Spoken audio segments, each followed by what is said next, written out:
പരീശനും ചുങ്കക്കാരനും. സ്വയം നീതിമാന്മാരാണെന്ന് വിശ്വസിച്ചവരോടാണ് യേശു ഈ ഉപമ പറഞ്ഞത്. രണ്ടുപേർ ദേവാലയത്തിലേക്ക് കയറി. ഒരാൾക്ക് ഒത്തിരി തന്നെക്കുറിച്ച് തന്നെ ഔന്നത്യം പറയാനുണ്ട്. മറ്റേയാൾ കുറവിനെ തിരിച്ചറിഞ്ഞ് ലജ്ജിച്ചു നിൽക്കുന്നു. പരീശന്റെ വാക്കുകളിൽ താൻ പോരുമയുണ്ട്. സ്വയം ഉയർത്തുന്ന ഞാൻ എന്നതാണ് കേന്ദ്ര വിഷയം. ഞാൻ മറ്റുള്ളവരെ പോലെയല്ല. അവൻ്റെ നന്ദി പ്രകടനം പോലും സ്വാർത്ഥതയുടേതായിരുന്നു. ചുങ്കക്കാരന് കണ്ണുകൾ ഉയർത്താൻ പോലും ധൈര്യമില്ല.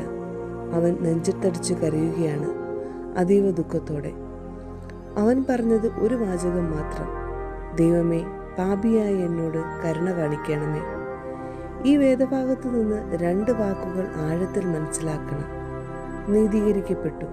ഗ്രീക്ക് പദം ദിക്കായിയോ, ദൈവസന്നിധിയിൽ നീതിമാനായി പ്രഖ്യാപിക്കുക എന്നർത്ഥം. ഇത് ഒരു കോടതി പദമാണ്. ന്യായാധിപനായ ദൈവം മനുഷ്യന്റെ പ്രവൃത്തികൾക്കല്ല, അവൻ സ്വീകരിച്ച കൃപയ്ക്കാണ്, ദയയ്ക്കാണ് അവനെ നീതിമാനായി പ്രഖ്യാപിക്കുന്നത്. 2. കരുണ കാണിക്കണമേ. ഗ്രീക്ക് ഹിലസ്കൊമായി. ഈ വാക്ക് യാഗവുമായി ബന്ധപ്പെട്ടതാണ്. എൻ്റെ പാപങ്ങൾക്കായി പ്രതിപകരം ചെയ്യണമേ, എന്നെ സംരക്ഷിക്കണമേ, വീണ്ടുകൊള്ളണമേ എന്നർത്ഥം. ചുങ്കക്കാരൻ രണ്ടാമത്തെ അവസരം ചോദിച്ചില്ല. ദൈവികമായ സംരക്ഷണം ആഗ്രഹിക്കുന്നു. ചുങ്കക്കാരൻ്റെ പ്രാർത്ഥന ശ്രദ്ധേയമാണ്. ഗ്രീക്ക് ഭാഷയിൽ അതിനെ ഇങ്ങനെ വായിക്കാം: ദൈവമേ, എനിക്കായി പ്രതിപകരം ചെയ്യണമേ. ഞാൻ ആ പാപികളിൽ പ്രധാന പാപിയാണ്. ഞാൻ പാപികളിൽ ഒന്നാമനാണ്. അവൻ തൻ്റെ അവസ്ഥ യഥാർത്ഥമായി കണ്ടു. യേശു ഒരു വലിയ സത്യം പ്രഖ്യാപിക്കുന്നു. മതപരമായ പരിജ്ഞാനമുള്ളവനല്ല നീതീകരിക്കപ്പെട്ട് വീട്ടിലേക്ക് മടങ്ങിയത്, തകർന്ന ഹൃദയമുള്ളവനാണ്. ഇതാണ് നോമ്പിൻ്റെ അർത്ഥം.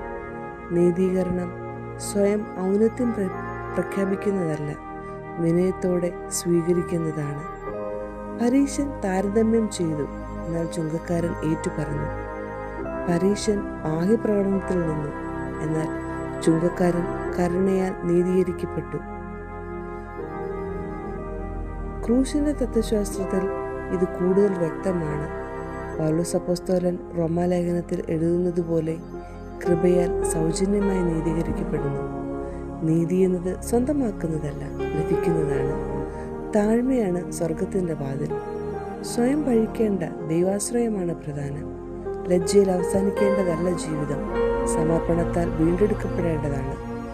ചുങ്കക്കാരൻ നീതീകരിക്കപ്പെട്ട് വീട്ടിലേക്ക് മടങ്ങി, കാരണം അവൻ നീതീകരിക്കപ്പെട്ടു. നോമ്പ് നമ്മെ ക്ഷണിക്കുന്നു. ദൈവത്തോട് നമ്മുടെ നേട്ടങ്ങളുടെ പട്ടിക നിരത്തി കാണിക്കുന്നത് നിർത്തുക. നമ്മുടെ ആവശ്യം ഉള്ള അവസ്ഥ തുറന്ന് സമ്മതിക്കുക. നമുക്ക് പ്രായോഗികമാക്കാം.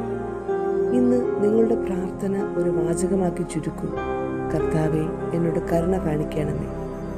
ശാന്തമായി പ്രാർത്ഥിക്കൂ, സത്യസന്ധമായി പ്രാർത്ഥിക്കൂ, ആവശ്യക്കാരൻ എന്ന നിലയിൽ പ്രാർത്ഥിക്കൂ. താഴ്മയുള്ളവരെ നീതീകരിക്കുന്ന ദൈവം നിങ്ങളെ ഉയർത്തും. നമുക്ക് പ്രാർത്ഥിക്കാം. കർത്താവേ, എന്നോട് കരുണ കാണിക്കണമേ. ആമേൻ.